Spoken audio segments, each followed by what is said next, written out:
What is the bias? It's when you cut on the cross grain. Or cut it Almost. so that 10 points for Natalie. it's diagonal. The grain is Yes. diagonal. Great, thank you. You're welcome. Because cross grain is this, and Well, this yes. is grain. So it's when you cut at a 45-degree angle to either the cross grain or the grain. Yep. That's true bias. You can also have bias that's not exactly true, so not exactly 45. So it's any time that you're off grain intentionally, not accidentally.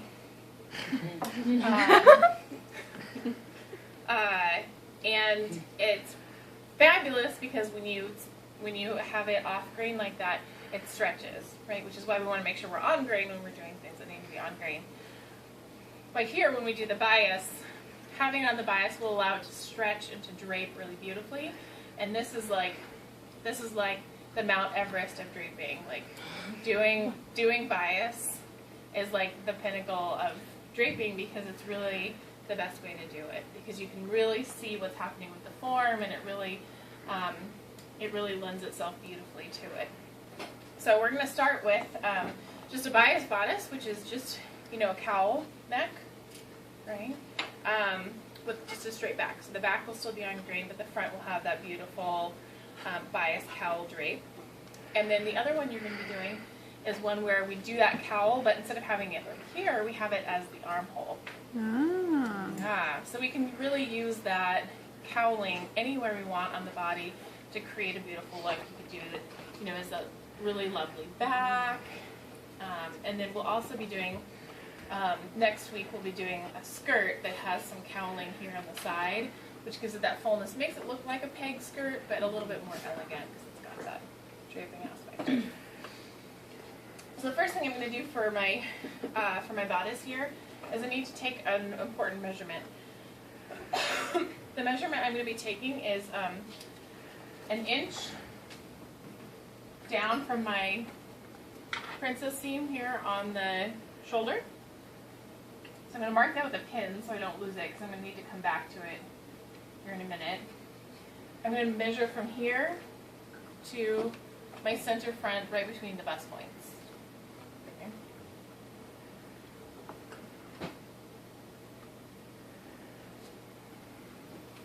So 10.5. That was an inch from the princess. Uh-huh.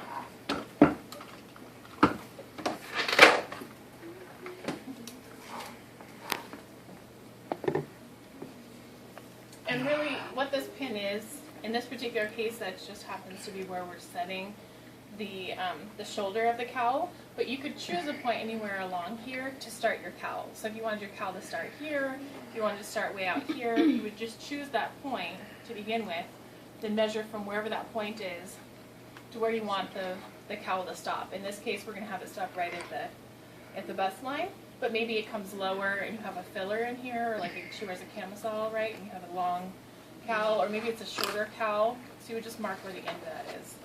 We're just measuring between the top of the cowl and the lowest drape of the cowl.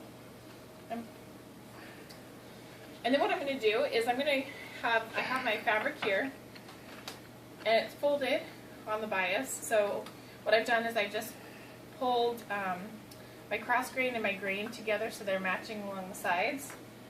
So you can see here. So I have my selvage edge and my torn cross grain there, and they're matching up. Right?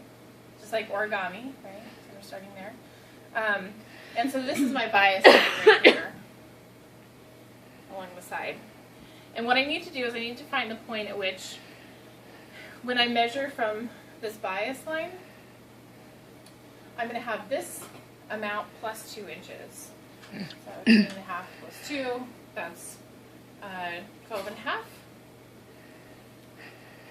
I want to make sure it's perpendicular to my bias line. I'm just going to run this along here until I find where it's 12.5.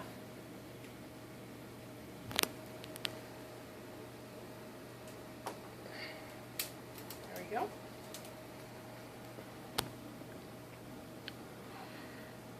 And I'm also going to mark where this end of this measurement would be. So I'm marking at 10.5 here. So I know where that point is from there.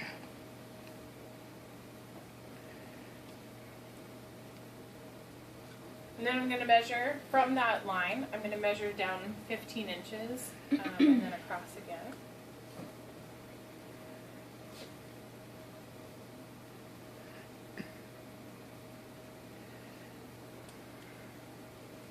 In the book, what you'll notice is they have sort of like the best of all possible worlds, which is like a piece of fabric that when you fold it, it's just like origami and it like is exactly centered. But it's not necessarily going to do that because it depends on your measurement here. So you'll have like a big piece like this, and we'll cut it again. So from here, we're going to also mark up perpendicular to this bias edge.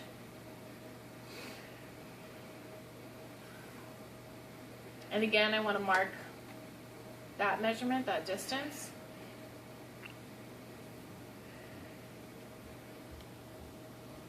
How far over was this one? 15 inches.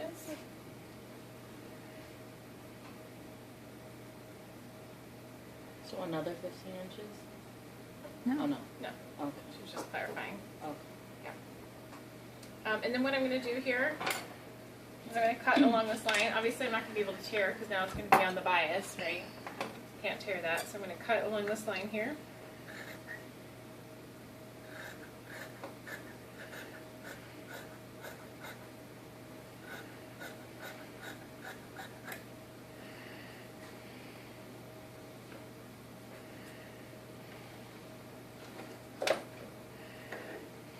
Almost spilled the coffee on that one. I'm doing great. Doing great.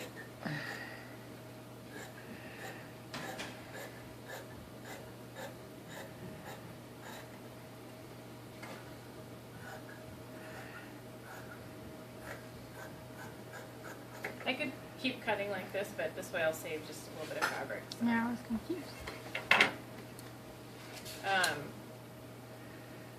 So here across the top I have my 10.5 inches to the mark and then the 2 extra inches of ease, which I'll be using here. And I'm going to gently, without stretching or without ironing, I'm going to press up and down like this along my bias line just to mark it.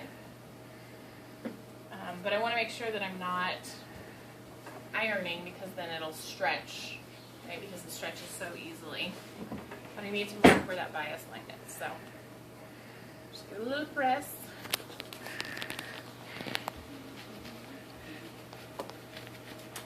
And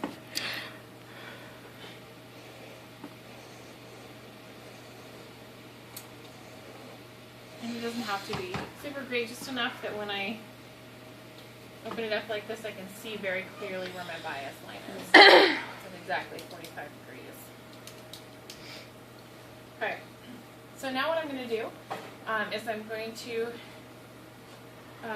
transfer this mark that's at my 10.5 here. This mark, I'm going to transfer it to the other side, so I have it on both sides.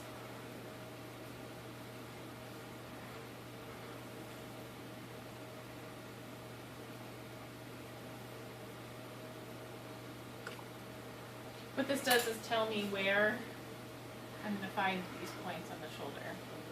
So to help myself out, because once we start doing bias, you kind of end up having to make it bilateral, right? You do on both sides. Measure down 1 inch from here as well. That way I have my pins in the same place on both sides. And now I can open this up right here.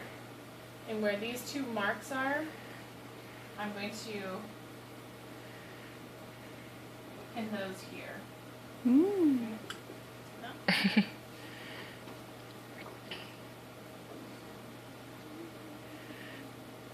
Oh, I'm supposed to leave my, I was like, why don't I have any seam allowance? Because I was supposed to leave some before I cut it off.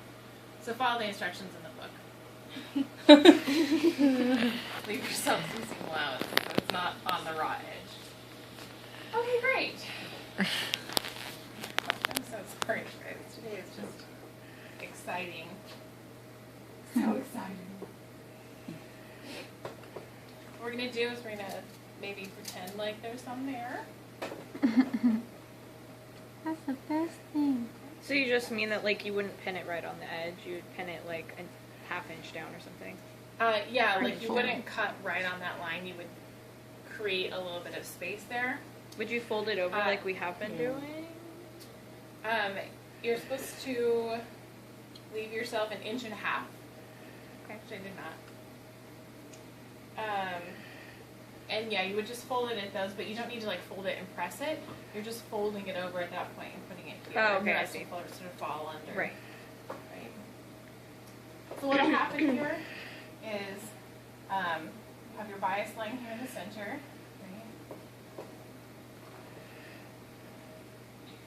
And the cowl is created. Here's one large cowl, right? Hot.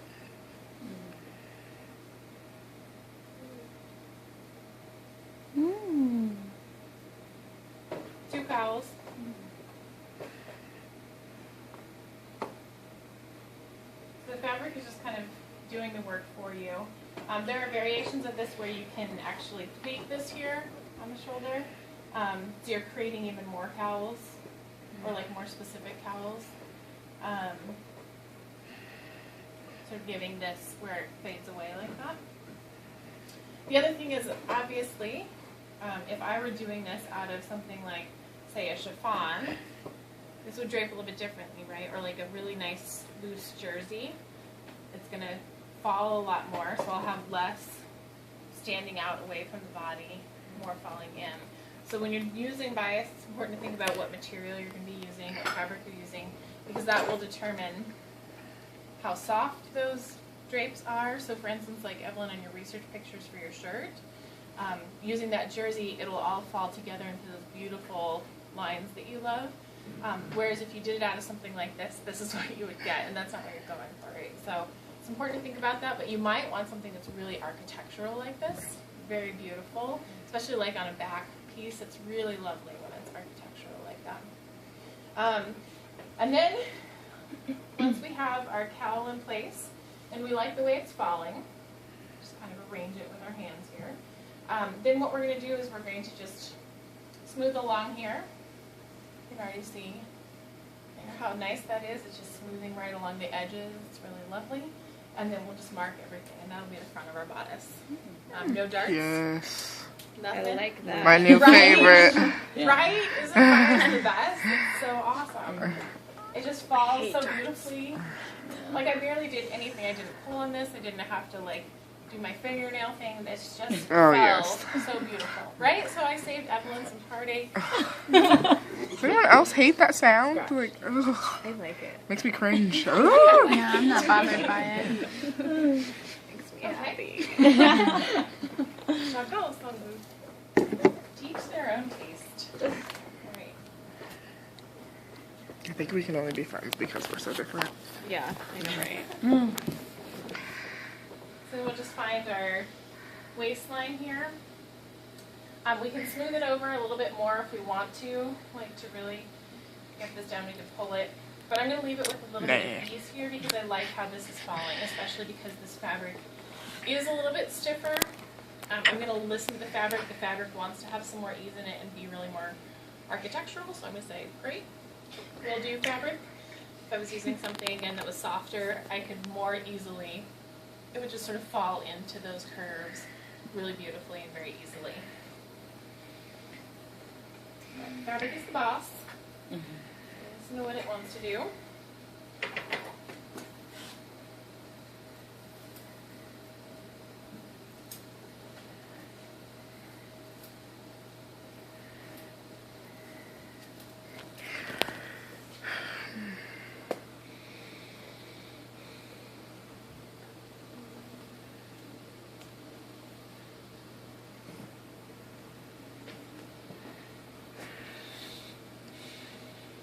And the nice thing is, as long as you aren't trying too hard with bias, as long as you're not like forcing it, it does so much of the work for you.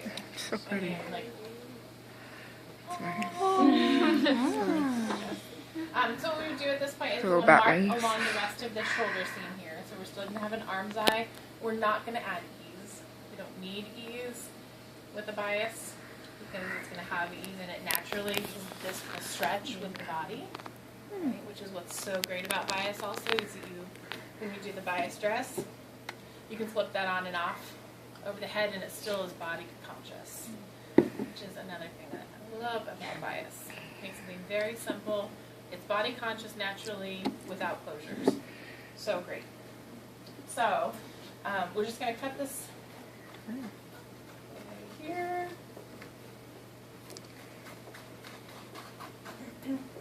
Mark all of your points like you would normally. We'll still have the armhole come down because she's going to move her arm a little bit right over here. But we don't need to add the ease to it. Mark this on the side seam along your waist. And then on the back, we're going to be basically draping a back bodice like you've already done. We're just going to make it start right here instead of up here. Right, so your style line is from here across the back. Having that straight up grain on the back will help to stabilize the bias because the bias is so drapey.